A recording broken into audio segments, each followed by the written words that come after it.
Anjing ini mati ditabrak mobil. Gadis di sebelah perlahan-lahan memegangnya. Ia mulai mengatakan mantra, berharap anjing ini bisa hidup lagi. Tidak lama kemudian, anjing benaran membuka matanya dan menjilati sang gadis dengan ramah. Ia bisa menghidupkan kembali yang sudah tiada. Bukan karena dia adalah Tuhan. Ia bertemu dengan Tuhan. Saat itu ia mengangkat burung kecil yang mati. Ia berharap burung itu bisa terbang kembali. Saat itu tiba-tiba muncul angin aneh, dan muncul bayangan seseorang. Tuhan yang muncul. Burung kecil pun hidup kembali. Tapi yang anehnya adalah, selain anak gadis itu, tidak ada yang melihat hal itu. Di malam hari ia menceritakan hal itu kepada ibunya.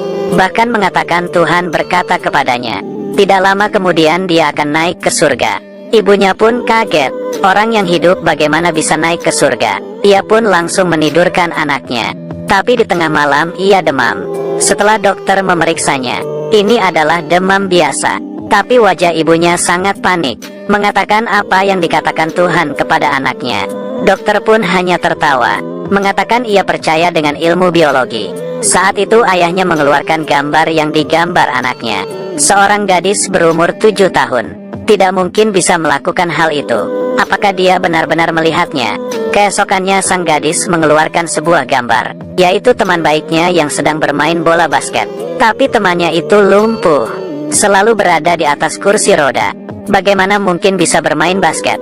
Tapi sang gadis mengatakan, ini belum tentu.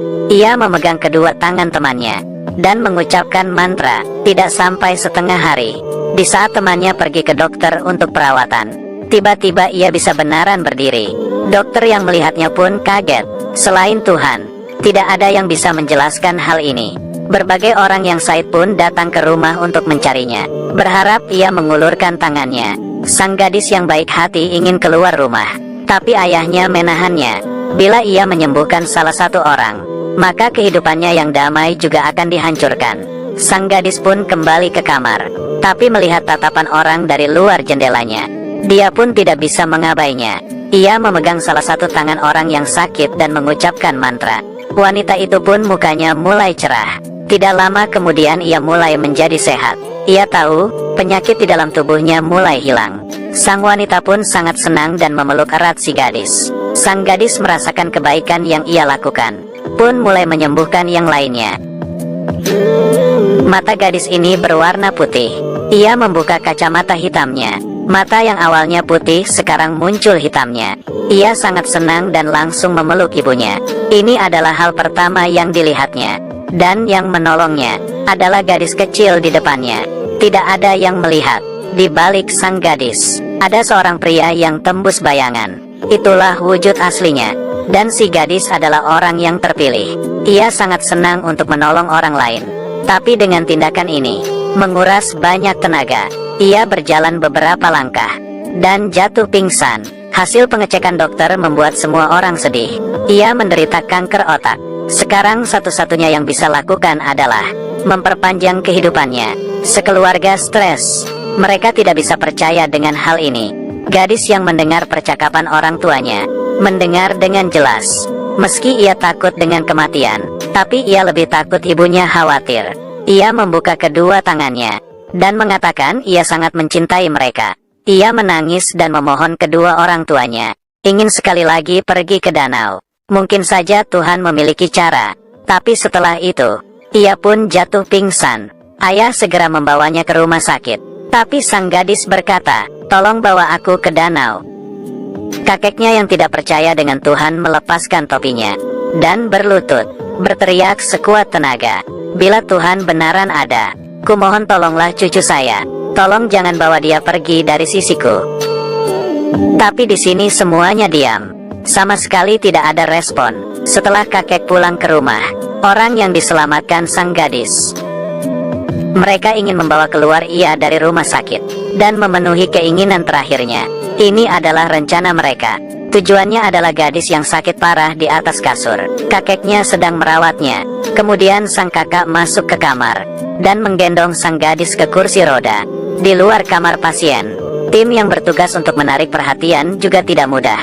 Ia menutup kedua matanya dan mulai berakting. Sang kakak menggunakan kesempatan itu untuk membawa keluar sang gadis. Setelah berhasil, mereka tersenyum dan meninggalkan tempat. Tapi hari itu tiba-tiba hujan deras turun. Wartawan yang di luar menyadari mereka, seperti serigala liar yang kelaparan. Demi mendapatkan berita langsung mengejarnya. Polisi menyadari sang kakak. Sang kakek yang ingin melindungi mereka pun menghalangi mobil polisi. Sang kakak yang berhasil bertemu dengan masalah lagi. Ia menggunakan seluruh tenaganya untuk menggeser pohon. Di saat itu, orang-orang yang pernah ditolong sang gadis pun muncul. Mereka bergantian menggendong sang gadis. Meski di depan ada rintangan, mereka pantang mundur. Semuanya sampai di sebelah danau. Sang gadis mulai berdoa. Orang-orang di sampingnya mengelilinginya, tapi tidak terjadi apa-apa. Sang gadis perlahan-lahan meninggal. Sang ibu sangat sedih. Tapi saat itu tiba-tiba muncul cahaya terang. Tuhan akhirnya muncul. Semuanya langsung berlutut.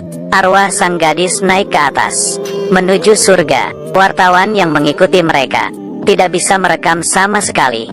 Orang-orang datang ke rumah sang gadis, bertemu untuk terakhir kalinya. Saat itu sang kakak tiba-tiba menyadari gambar si gadis. Tuhan ternyata mengirim pulang sang gadis. Semuanya pun langsung mengelilingi kasur sang gadis dan berdoa. Wajah gadis mulai cerah dan mulai bernafas. Ia hidup kembali. Kebaikan menggerakkan hati Tuhan. Orang yang percaya dengan keajaiban, tubuh sama seperti keajaiban yang tidak bisa dibayangkan. Semoga semua yang melihat ini selamanya mencintai dan dicintai.